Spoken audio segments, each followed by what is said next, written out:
ரவி அவரை பிரிய முடியாம ஆர்த்தி அவங்க ரொம்பவே வேதனையில இருக்காங்க அப்படின்னும், ஜெயம் ரவி அவருடைய தரப்புல பிரியறதுக்கு வக்கீல் அவர்கிட்ட பிரிவுக்கான காரணத்தை எல்லாம் சொல்லிட்டாங்க அப்படிங்கிற ஒரு தகவலையும் ஒரு பிரபலமான பத்திரிகையாளர் சொல்லியிருக்காரு. நடிகர் ஜெயம் ரவி அவரும் ஆர்த்தி அவங்களும் பிரிய போறாங்க அப்படிங்கிற செய்தி பரவன நிலையில இது வதந்தின்னு எல்லாருமே நினைச்சாங்க.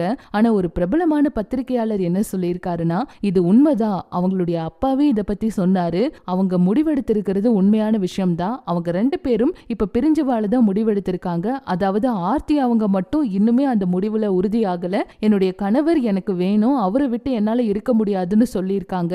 ஆனா ரவி அவருடைய தரப்புல வக்கீல் கிட்ட பேச்சுவார்த்தை நடத்தி இருக்காங்க, பிரியறதுக்கு எல்லா முடிவும் எடுத்திருக்காங்க, பிரியறதுக்கான காரணத்தையும் சொல்லியிருக்காங்க அப்படிங்கிற மாதிரி ஒரு தகவல் வெளியாகி இருக்கு. இதே சமயத்துல அவங்களுடைய குடும்பத்துல அப்பா என்ன சொல்லியிருக்காருன்னா, அவங்க 2 பேரும் மனம் மாறி சேர்ந்து வாழ்ந்தா எங்களுக்கு சந்தோஷம் தான், இந்த முடிவால இப்ப நிறைய செய்திகள் பரவுது, இது எங்களோட குடும்பத்துக்கு ரொம்பவே வேதனையை கொடுக்குதுன்னு அவர் சொல்லியிருக்கிறதாவும் அந்த பத்திரிகையாளர் இதை பற்றி வெளிப்படையா பேசியிருக்காரு. இது உண்மையாகாம கண்டிப்பா அவங்க 2 பேரும் சேர்ந்து வாழணும் அப்படிங்கறதா ரசிகர்களுடைய ஆசையாவும் இருக்கு. என்ன நடக்க போகுதுன்னு பொறுத்திருந்து பார்க்கலாம்.